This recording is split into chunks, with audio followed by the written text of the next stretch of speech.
Peace. This is a meat and potatoes social production starring myself, the Water Alchemist, and today's topic for the occult family is magic, rituals, and ends. So I want to talk about magic.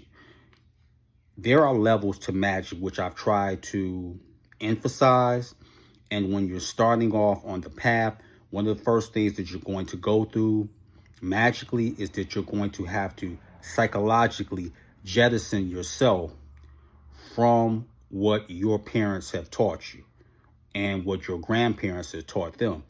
The problem with that, though, is that people think this is easier said than actually done. No, when you get into magic, then that's when you have to delve into shadow work. And when you get into shadow work, your shadow, you're going to learn how to integrate it, because if you don't, what's going to end up happening is that you're going to retreat and you're going to go back to what you naturally know. Now, this goes on to the 2 C's, as I call it. You have to be consistent, and you're also going to have to learn control.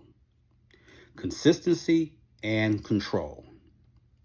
Controlling your fears, controlling your traumas, controlling what triggers you. Now, let's go into the ritual aspect. The reason that many people start out and they move on to ritual is because it wants to build up that consistency. So in building up that consistency, what's going to end up happening is that the spirits that you work with, you're going to start developing a trust with them and vice versa. But here's the thing, in doing a ritual, basically rituals are good for your psychology, and it will help you with your visualization and creativity and your imagination. And that's where a lot of people struggle with, because the public school system, one of the first things that they have to do is get rid of or diminish dramatically your creativity and your imagination. And then you're going to go to the community college and you're going to pay through financial aid and student loans to get that back. But you don't want this to be a crutch. The more that you start going and you start delving further along, first you start as a spiritual child. Then you go into what I call the spiritual anarchist.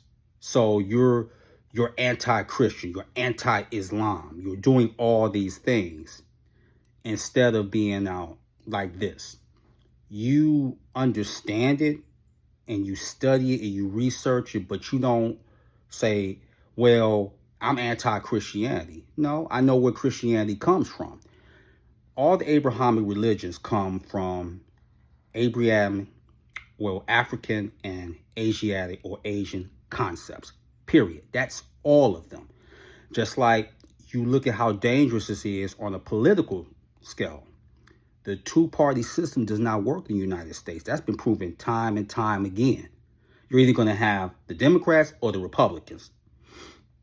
And this concept really comes from Zoroastrianism. That's where it comes from. Absolute good, absolute evil. No, it doesn't work like that.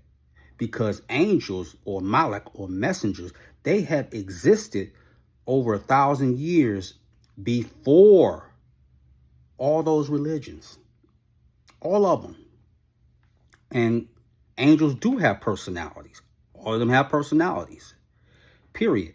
Angels are another race that basically are minor gods. And I want to add in something too that people don't talk about.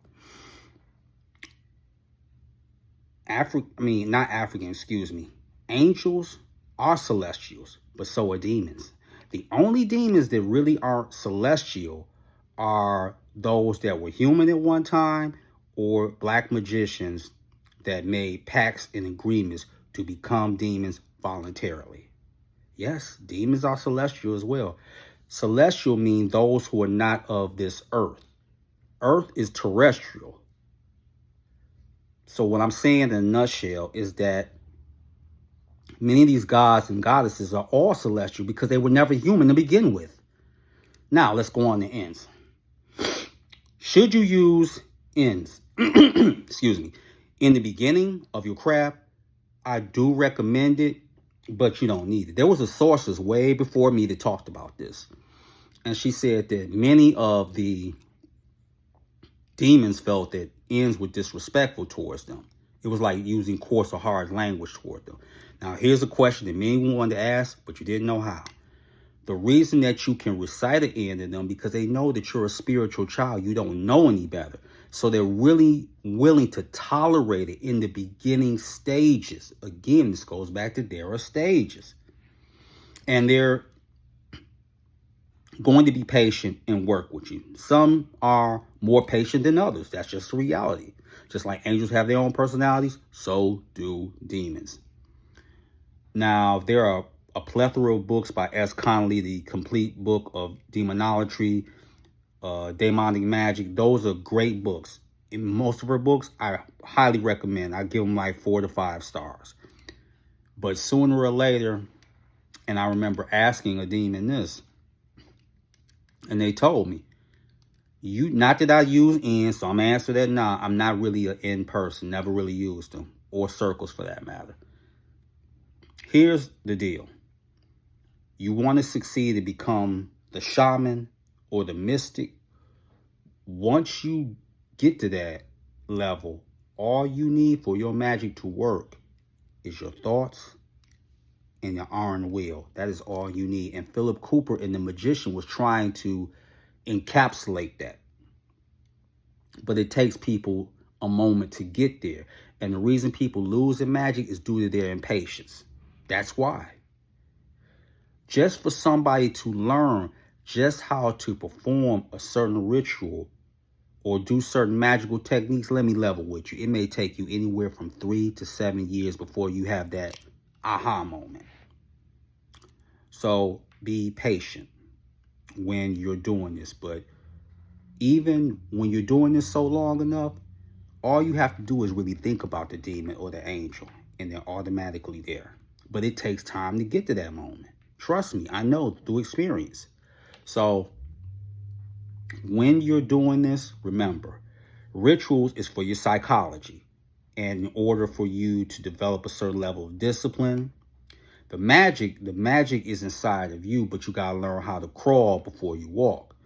The ends aren't really necessary. Once you formulate a relationship with a demon or an angel or any other spirit, just your thoughts alone will bring the former to you, period. So as a man thinketh, that is what that means.